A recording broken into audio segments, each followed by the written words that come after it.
WWE's WrestleMania Backlash is a night to remember. I just finished watching WrestleMania Backlash, and I think I speak for everybody, and I mean everybody, that from start to finish, that was the best crowd we have ever witnessed in the WWE. And I don't think it's recency biased. I really don't. That crowd sang every person's theme song that they could, that had lyrics to it. They sang Randy Orton's, Cody Rhodes, Kevin Owens had a huge pop to start the show, and it was magical. That crowd, I think, is better than the Puerto Rican crowd, which was so lit when Bad Bunny came out. But, dude, this crowd, from, like I said, start to finish, is unmatched. I don't think this can be replicated. Like I said to myself, like, they need to go to France at least once a year. Let's make 2 trips. I think with Backlash, they can keep jumping around to different places. Like, they went to Puerto Rico. They went to France. Now they can go somewhere new next year. But I think they need to make it a absolute to bring the French crowd to at least 1 PLE a year. At least. Like, it has to happen. That crowd was so good. Now, let's start off with the first match of the show, which was Kevin Owens and Randy Orton versus Solo Sikoa and Tama Tonga. And let's just say, as soon as Kevin Owens came out, we knew this was going to be a special night, because that pop for Kevin Owens, which is, let's be honest, he's a fucking superstar. Let's just be honest. But for Kevin Owens to get that big of a pop is insane. That crowd loved him. Randy Orton came out, they started singing his theme song. It was amazing. And the match itself was great. It started off as an all-out brawl, and then Nick Aldis came out and was like, nah, you guys want to do this? I bet. Now it's basically Bloodline rules, but he didn't say that. But it was basically Bloodline rules, anything goes, Extreme Rules, whatever you want to call it. And everyone cleared out, and they started going crazy. They started tables, Kindle sticks, chairs.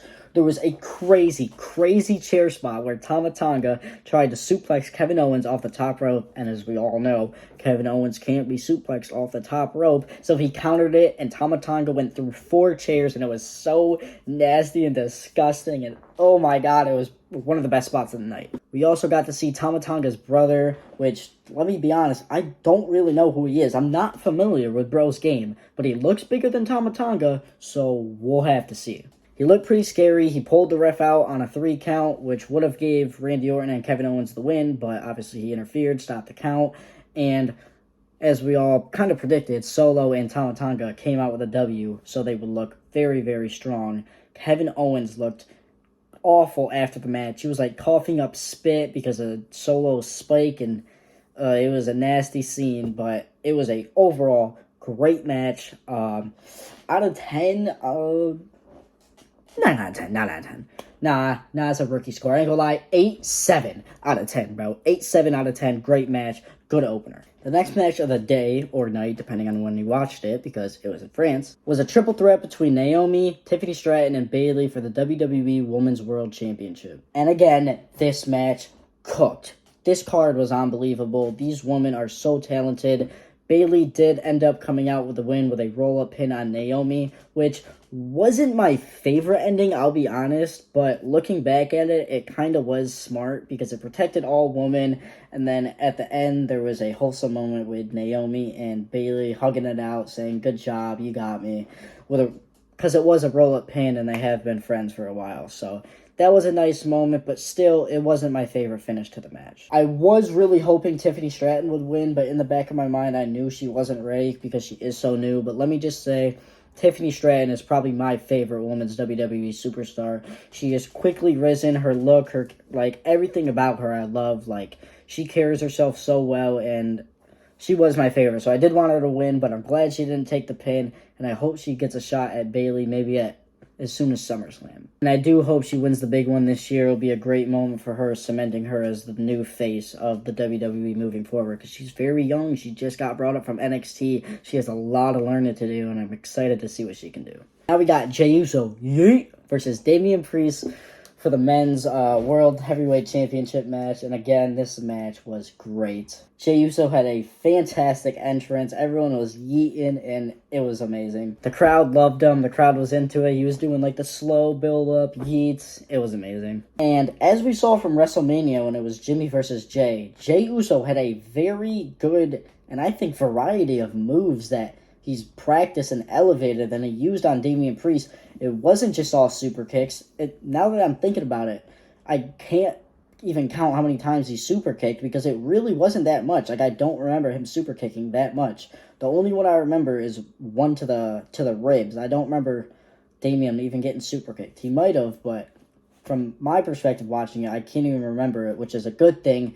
He had a very new, good variety of moves, and it felt fresh, and he performed amazing. Eventually, throughout the match, JD McDonough and Finn Balor would get involved in the match, and Damian Priest clearly told them from weeks building up, I can do this, I don't need you guys, I can do it on my own. And he was pretty pissed when they showed up, but at the end of the day, it did kind of help. From their distraction, Damian Priest set up a choke slam from the top rope of a South of Heaven. I don't know who's kicking out of a top rope South of Heaven. Like, name it Roman Reigns, maybe? Who else is kicking out of a top rope South of Heaven? So we hit that on Jey. Obviously, 1, 2, 3, boom. Great match overall. Great variety. The interference wasn't too much. It was very little. It was subtle. Was it needed? No, but like it builds to the story of Judgment Day, which I'm excited to see. And then let's just talk about this real quick. After the match, JD and Finn start beating on Jey, and Damian's like, no, pushes them both away. He's like, that's enough. We don't need this. He's done. And really being the leader and the controller of the Judgment Day when Mommy's away, so we'll see what happens when she comes back. I'm very interested in the Judgment Day. They came a long way from last year, so again, I'm very excited to see. So a rating for this match, I say an 8.5 for this match. Great match. I realize I didn't give a rating for the triple threat match for the woman. I would say, let's say 8-1. Again, I think all these matches are in the 8s, I'm gonna be honest. 8-1 for that triple threat match. Great fucking match. Now, the next match is Bianca Belair and Jade Cargill taking on Kairi Sane and Asuka, the Kabuki Warriors, for the Women's Tag Team Champions. Now, let's be honest, we all figured that Bianca and Jade were gonna win, but man, that match was weird. That match was good. It got bad, and then it just became so much better. It was a great match leading up until when everyone got confused who was legal, and the ref said, no, you can't cover her, Kairi. You're not legal. Asuka's legal. You guys just tagged in like 20 seconds ago. And then Jade, and then it put Jade in like a really weird spot, and Jade was confused, but it wasn't her fault. She was going with the flow of the match. And she probably knew that she wasn't legal, but she just had to sit there and take the pin because she was getting beat up. But it put everyone in a really weird flow, and then for the next 5 minutes, no one really knew what they were doing. It was kind of confusing. They were still doing really cool stuff, but us as the audience were just so confused and what is happening? We didn't know. Finally, everyone kind of got on track, and everyone was doing their finishing moves, and Jade Cargill had one of the craziest sequences I've ever seen, ever. She caught Kairi Sane out of the air, twisted her around, threw her back up, caught her again, did her finisher move. Bianca came out of nowhere, boom, KOD, onto Kairi Sane. Match is over, 1, 2, 3, your new tag team champs, Jade Cargill and Bianca Belair. And I'm gonna be honest, who's stopping them? Nobody's stopping them. Obviously this is a perfect opportunity for Jade Cargill to kind of just get up to speed with the WWE, because she still needs a lot of training. She still needs a lot of mic work, and Bianca Belair is a legend of the business. She was the first overall draft pick.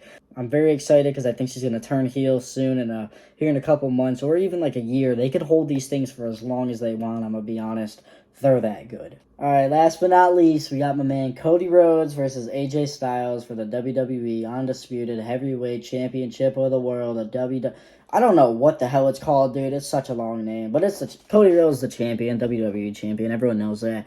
Versus the phenomenal AJ Styles. And, bro, the crowd took this match over, I'm going to be honest. every single time AJ Styles got like any offense on Cody Rhodes, the crowd was singing like a phenomenal song that they do. It's like a tradition when you hear the word phenomenal, I guess. Something, it's a French thing, I'm not too sure, so don't quote me on it, but every time AJ got any bit of offense on Cody and Cody was like hurt or whatnot, the crowd would start going crazy and singing this song, and it would just take over the arena, and AJ would just stop and look at him and be like, yeah, like not knowing what's going on. Like even the announcers, Michael Cole said he'd never seen anything like this crowd. It was unbelievable and truly unmatched. But the match itself, it was good. I think it was 25 minutes. Very solid technical match, which we thought it was going to be because, let's be honest, Cody Rhodes was going to win this match anyway. You had to keep that momentum going. And why would you put the belt on AJ Styles in this storyline that they're telling with Cody Rhodes? It made no sense. AJ Styles did have kind of a good narrative going into it because 21 years ago he pinned Dusty Rhodes to win a big match in ECW, I believe. So he had a good narrative going into it, so it made sense, Cody Rhodes versus AJ Styles. It wasn't just a wash match, even though like we knew Cody was gonna win. But the match was great. It was a little slow build, just like a little Roman Reigns-esque, but great match. The moves were good. Cody Rhodes hit a top of the rope Cody Cutter, which was gorgeous, and then ended the match with one crossroads. It was interesting because he didn't get hit with a Styles Clash or a phenomenal forearm, which I thought he could have got hit with a phenomenal forearm and kicked out to make him look strong, but we already know he's strong, so I guess they didn't go with that. And they protected AJ Styles' finisher, so, I mean, props to the WWE. Cody didn't need to get hit with it to look like a badass, and he comes out with the W. But an overall wrap of the show, this was a masterpiece. This is a B-tier premium live event, and bro, the crowd was better than WrestleMania. Like, do you guys remember the WrestleMania crowd? It was a month ago, I know. It was a month ago. They were amazing. And then we come to France and they blow them out of the water. This crowd made this show a 9.6 out of 10. This was a great show. And it clearly exceeded everybody's expectations at home, I think. I think I'm speaking for everyone here. I'm happy to see them go back to France in the future, and I can't wait until they do. It's going to be amazing. But ladies and gentlemen, that's been it. WWE's WrestleMania Backlash. That's my thoughts. Let me know your guys' thoughts in the comments. Other than that, it's been your boy Drew Dimes, and I'm out. Peace.